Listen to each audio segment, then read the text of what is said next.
Hello नमस्ते दोस्तों, स्वागत है आपका आपके अपने यूट्यूब चैनल विद करोड़ पे। आज की वीडियो में हम बात करने वाले हैं जो न्यू सरोगेसी एक्ट है उसके बारे में। न्यू सरोगेसी एक्ट क्या है, उसके अंदर क्या क्या रूल्स एंड रेगुलेशंस है, यह कब पास हुआ था, कब फोर्स के अंदर आया था, उन सब के बारे में आज हम बात करेंगे। फर्स्ट ऑफ ऑल सरोगेसी के बारे में मैंने आपको बताया था कि एक महिला और पुरुष का दोनों का अंडा एवं स्पर्म लेके बाहर उसको फर्टिलाइज करवाया जाता है और एक सरोगेट मदर होती है, दूसरी माँ होती है, उसकी यूट्रस के अंदर उसको इम्प्लांट करवा दिया जाता है। तो ये बात थी सरोगेसी के बारे में। अब हम बात करते हैं सरोगेसी के अंदर क्या क्या नए नियम हैं, क्योंकि सरोगेसी को एक तरह से कमर्शलाइजेशन कर दिया गया था। बाहर से कुछ कपल्स आते थे, वह यहाँ इंडिया के अंदर सरोगेसी करवाते थे और उस महिला को पैसे दे के काफ़ी हद तक बहुत सारा पैसा दे के कोई कपल्स अच्छा पैसा दे के जाते थे। कोई कपल्स जैसे सरोगेसी करवा ली, उन्होंने एग्रीमेंट साइन हो गया, बट उनको बेबी नहीं चाहिए होता था जिस टाइम पे डिलीवरी टाइम होती थी, तो ये काफ़ी केसेस आने लगे थे।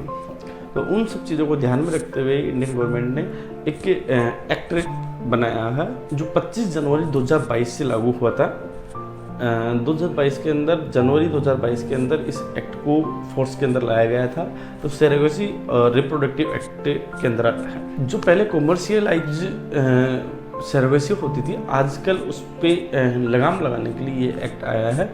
बट अब इस एक्ट के आने के बाद में सरोगेसी को कॉमर्शियलाइजेशन था उसको बंद कर दिया गया है। इसके अंदर कुछ नियम बनाए गए हैं, उन सभी नियमों के बारे में हम बात करेंगे। सबसे पहले बात करते हैं, इस एक्ट के अंदर एक नेशनल और एक स्टेट बोर्ड बनेगा।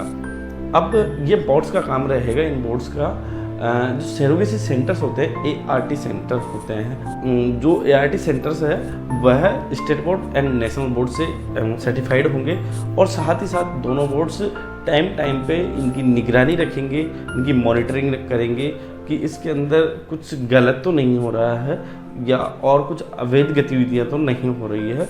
उसके लिए ये जो स्टेट बोर्ड और नेशनल बोर्ड तैयार किए गए हैं। इसके बाद में बात करते हैं जो कपल्स होते हैं उनके लिए भी कुछ रूल्स बनाए गए हैं। उन रूल्स के बारे में हम बात करें तो कपल्स के बारे में बात की जाए, इसके अंदर ओनली इंडियन कपल्स ही होने चाहिए इस एक्ट के अंदर। सेकंड बात की जाए, इसके अंदर जो फॉरेन कपल्स होते हैं उनको अलाउ नहीं किया गया है। अब बाहर से जो दो लोग आते थे जो इंडिया में आके सरोगेसी करवाते थे पैसे दे के, उनको बैन कर दिया गया है।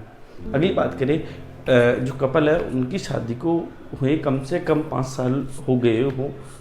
बात करें इनकी एज की, कपल की एज में बात करें, जो महिला की एज है वह 25 से 50 के बिटवीन एज होनी चाहिए।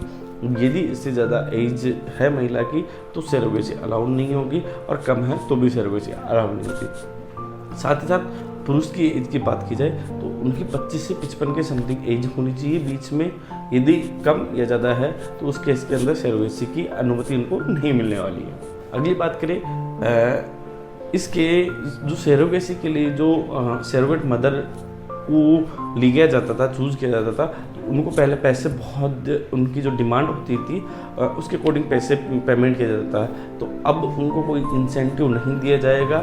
जो सरोगेट मदर है उसके लिए आपको ओनली आपकी जो रिलेटिव है, आपके नोन है सरोगेट मदर, वो ही प्रेगनेंसी सरोगेट मदर बन सकते हैं और उनको बिना पैसे ओनली आप उनके जो मेडिकल चार्जेस हैं और उनके जो 9 मंथ के लिए जो उनके ऊपर जो खर्चा होगा वही आप उठा सकते हैं। अगली बात करें सरोगेट मदर के लिए कि कौन सरोगेट मदर बन सकती है। फर्स्ट ऑफ ऑल वह सरोगेट मदर आपकी जान पहचान, आपकी नोन होनी चाहिए, उनके एक बेबी ऑलरेडी हो चुका हुआ हो, यह होना चाहिए। फर्स्ट ऑफ ऑल मेन बात करें, पहले एक ही मदर इनको जो कमर्शियलाइजेशन करती थी तो वह बार में सरोगेसी का प्रोसेस करती थी कि उनको मनी की नीड होती थी, पैसे की रिक्वायरमेंट होती थी, तो क्योंकि यह पहले कमर्शियलाइजेशन था। अब वह महिला पूरी लाइफ के अंदर ओनली एक बार ही सरोगेसी मदर बन सकती है, वह एक बार ही सरोगेट बन सकती है। वह जो सरोगेट मदर है वह मेडिकली और सोशली एंड जो साइकोलॉजिकली मेंटली टोटली ही फिट होनी चाहिए, तभी उनको सरोगेट मदर बनने की अनुमति दी जाती है। साथ ही साथ उनके लिए एक अच्छी बात भी है, उनका मेडिकल इंश्योरेंस करवाया जाता है उन कपल्स के द्वारा जो सरोगेसी करवा रहे हैं।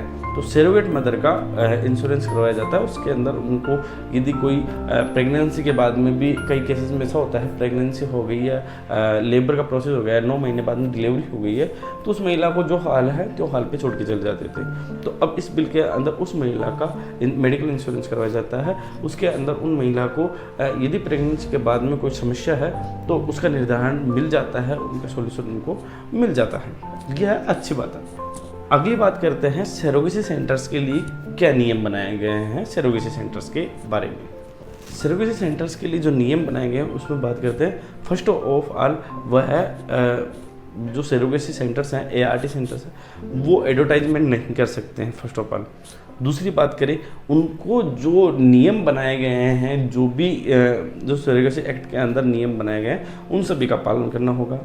साथ ही साथ वह है सेक्स डिटर्मिनेशन और सेक्स का पता करके नहीं बता सकते हैं कि यह फीटस मेल है या फीमेल है, इन चीज़ का बारे में भी नहीं बता सकते हैं। यदि फिर भी वो इन नियमों का पालन नहीं कर रहे हैं तो उस केस के अंदर यदि फर्स्ट टाइम में है तो उनको 5 से 10 लाख रुपए का जुर्माना भरना पड़ सकता है।